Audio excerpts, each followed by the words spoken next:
Speaker 1. The Pentagon has raised alarms over the increasing Arctic collaboration between Russia and China. Recently, Russia has reopened hundreds of Soviet-era sites in the Arctic, signaling a strategic shift. Speaker 2. U.S. intelligence points out that China shares similar ambitions, eyeing the region's rich mineral resources. Reports indicate that the two nations are working together to develop Arctic shipping routes. Amid a slew of Western sanctions, Moscow is keen on delivering oil and gas to Beijing. Speaker 1. Just last Sunday, Russian and Chinese naval forces conducted a joint military exercise in the southern port of China. This comes on the heels of NATO allies labeling Beijing as a decisive enabler of the war in Ukraine. Speaker 2.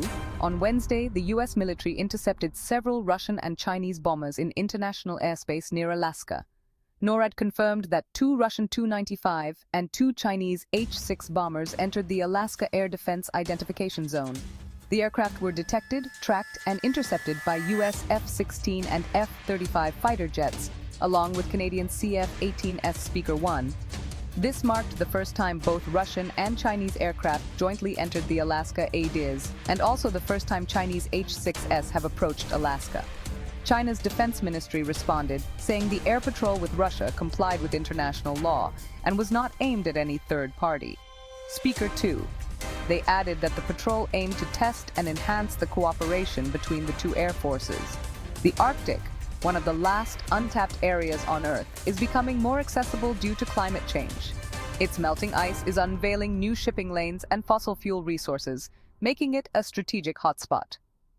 Speaker 1. Military activities in the Arctic by the US, Canada, Russia, and China have ramped up as global warming shrinks ice coverage. Regional tensions in the Asia-Pacific are also escalating. Speaker 2, U.S. Secretary of State Antony Blinken, is set to embark on a 10-day tour across 6 Asian countries, including Laos, Vietnam, Japan, the Philippines, Singapore, and Mongolia. This extensive trip aims to reinforce Washington's commitment to the region against its strategic challenger, China. Speaker 1, the Arctic's geopolitical significance is growing, with major powers vying for influence. As the ice melts and new opportunities arise, the stakes in this frozen frontier are higher than ever.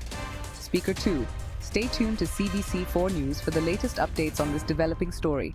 Thank you for watching.